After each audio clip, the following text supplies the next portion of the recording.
광주 법사위시고요. 우리 박규택 의원님 모셔보겠습니다.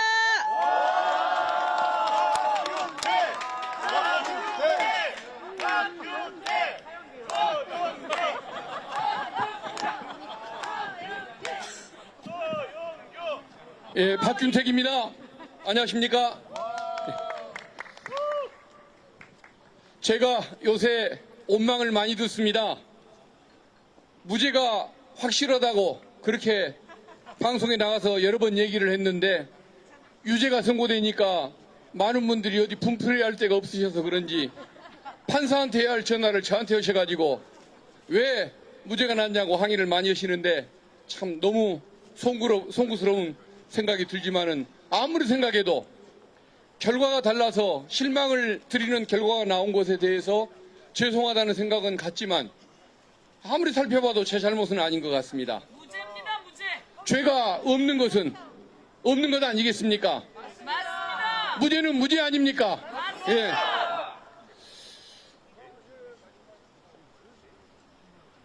국토부가 협박을 했다.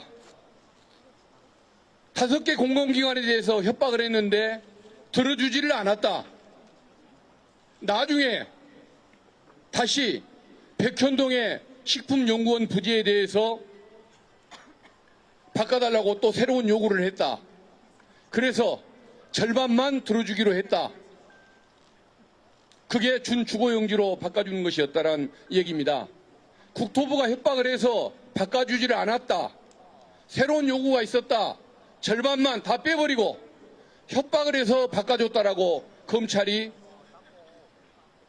말을 왜곡시켰습니다. 머리와 꼬리만 연결시키고 몸통 다 떼내버린 겁니다. 머리와 꼬리만 있는 이상한 짐승을 창조한 거죠. 그것은 이재명 대표는 그런 얘기를 한 것이 없는 것 아닙니까? 맞습니다. 존재하지도 않는 발언을 검찰은 기소를 했고 법원은 그것을 유죄로 했습니다.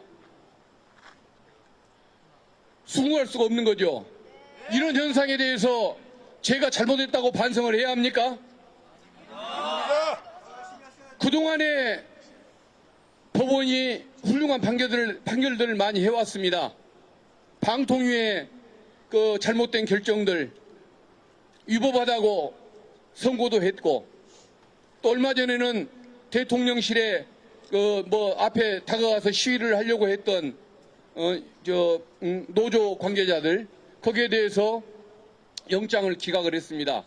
이런 신뢰할 만한 모습들을 많이 보여줬기 때문에 이번에 재판을 담당하는 재판부도 국민의 상식이나 인권관념에 부합하는 그런 법률적인 판결을 할 걸로 저는 믿었습니다. 그래서 무죄가 날 거라고 얘기했습니다. 그런데 이런 결론이 날 줄을 검찰에 대해서 검찰이 요구하는 대로 판결을 내려줄 줄을 누가 알았겠습니까? 그러면 이것을 우리는 극복하기 위해서 어떻게 해야 할까? 항소심에서 아마 지금과는 다른 분이 그래도 사건을 맡아서 잘 결론을 내줄 거라는 생각은 합니다. 그래도 사람 일은 알 수가 없는 것이기 때문에 국민 여러분이 재판 과정을 하나하나 다 같이 지켜보고 관심을 갖고 바른 판결을 하도록 촉구를 해줘야 하지 않겠습니까? 그래서 여러분이 함께 해주시는 것이 필요하다는 생각을 합니다. 과거에 대통령들은 당선이 되면 야당과 화합을 하고 선거 과정에서 발생했던 고소 고발전을 서로 취하하기로 합의를 했었습니다. 훌륭한 대통령들이거나 또 훌륭치는 않더라도 기본적인 인간적인 도리는 아는 정치인들이기 때문에 그렇게 하는 걸로 그렇게 믿었고 그게 관행이라고 생각을 했습니다.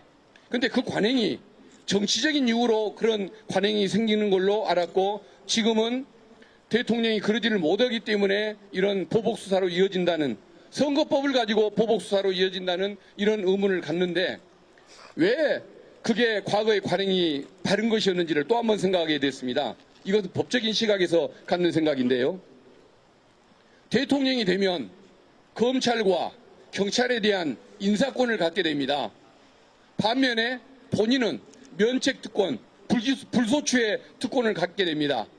불소추의 특권을 갖는 대통령이 자기가 임명하는 검찰과 경찰에 압력을 넣어서 야당을 상대로, 야당 대표를 상대로, 상대 후보를 상대로 기소를 하게 한다고 한다면 이것은 정치적인 보복이 헌법과 법률로 보장돼 버리는 결과가 아니겠습니까?